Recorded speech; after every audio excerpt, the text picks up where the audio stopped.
Iran ইসরায়েলের যুদ্ধের পেছনে সত্যটা কি?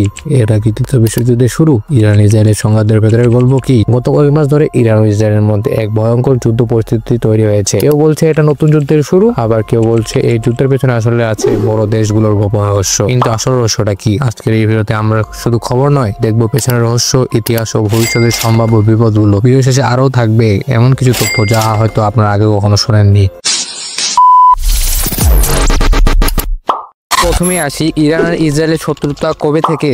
অনেকেই ভাবে এই যুদ্ধ 2025 সালে শুরু হয়েছে, কিন্তু বাস্তবতা হলো এই শত্রুতা শুরু হয়েছিল 1979 সালে। ইরান ইসলামী বিপ্লবের পর থেকে ইরান ইসরায়েলকে শয়তান রাষ্ট্র বলে আসছে, আর ইসরায়েল মনে করে ইরান তাদের অস্তিত্বের জন্য হুমকি। এরপর থেকে যুদ্ধ হচ্ছে সরাসরি নয়, বরং প্রক্সি ও শেডোয়ারের মাধ্যমে। এখন প্রশ্ন হলো প্রক্সি এবং শেডোয়ার কি? প্রক্সিওয়ার এবং শেডোয়ার এই দুটি শব্দ আধুনিক ভূরাজনীতি ও গোপন যুদ্ধনীতি বোঝাতে ব্যবহার হয়। যেমন প্রক্সি যুদ্ধ হলো এমন এক ধরনের যুদ্ধ যেখানে দুটি শক্তিশালী দেশ বা গোষ্ঠী সরাসরি একে অপরের বিরুদ্ধে যুদ্ধ না করে অন্য কোনো দেশের মাধ্যমে বা তৃতীয় পক্ষকে ব্যবহার করে নিজেদের যুদ্ধ চালায়। উদাহরণস্বরূপ সৌদি আরব ইরান পরোক্ষভাবে যুদ্ধ করছে, সৌদি আরব ইয়েমেন সরকারের পাশে আর ইরান হুতিদের পাশে।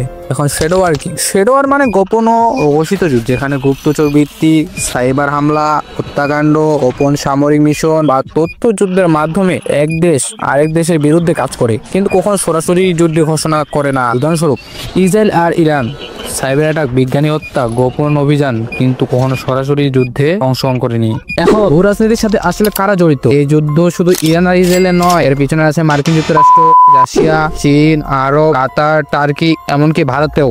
যেমন আমেরিকা ইসরায়েলের পাশে, রাশিয়া ও চীন শান্তি চায়, পেছন থেকে ইরানকে সুবিধা দেয়। আবার সৌদি আরব ইরানের পাশে, তবে ইরানের প্রভাব চায় না। ভারত ইসরায়েলের সমর্থন করে। প্রশ্ন, এই যুদ্ধ কি আদৌ ধর্মীয় শত্রুতা নাকি জিও পলিটিক্যাল পাওয়ার গেম? এখন আসি বাংলাদেশের তেল বাজার নিয়ে। বর্তমান যুদ্ধ মানে শুধু প্রাণহানি নয়, যদি সেটা ইরান ইসরায়েলের যুদ্ধ হয় তার তো কোনো কথাই নেই। জ্বালানি তেল রপ্তানিতে ইরান শীর্ষতে অবস্থান করে, তাই এই যুদ্ধের সবচেয়ে বড় প্রভাব পড়ে তেল বাজার। ইরান প্রতি বছর প্রায় 100 থেকে 110 মিলিয়ন ডলারের তেলজাত পণ্য রপ্তানি করে বাংলাদেশে। যুদ্ধের কারণে তেলের দাম বাড়ে, এতে পরিবহন খরচও বাড়ে, সবকিছুর দামও বেড়ে যায়। আমাদের মতো উন্নয়নশীল দেশ ক্ষতিগ্রস্ত হয় সবচেয়ে বেশি। প্রশ্ন, যুদ্ধ হয় মধ্যপ্রাচ্যে, কিন্তু কেন ক্ষতিটা পৌঁছে যায় আমাদের প্লেটে? তারপরে আসি, এই যুদ্ধ কি তৃতীয় বিশ্বযুদ্ধের শুরু? যদিও সরাসরি বিশ্বযুদ্ধ হয়নি এখনো, কিন্তু বিশ্বযুদ্ধ হওয়ার জন্য যেসব কারণ থাকে তা সব একসাথে জড়ো হচ্ছে। যেমন ধর্মীয় উত্তেজনা, আঞ্চলিক প্রতিদ্বন্দ্বিতা, পারমাণবিক হুমকি, আন্তর্জাতিক পক্ষগুলো সরাসরি জড়ানো। একটা ভুল সিদ্ধান্ত বা উস্কানিমূলক হামলা হয়ে যেতে পারে বিশ্বের সবচেয়ে বড় যুদ্ধের কারণ। তবে যুদ্ধ কখন কাউকে জেতায় না, বরং এটা শুধু মানুষের ভুল সিদ্ধান্তের ফল। এখন প্রশ্ন,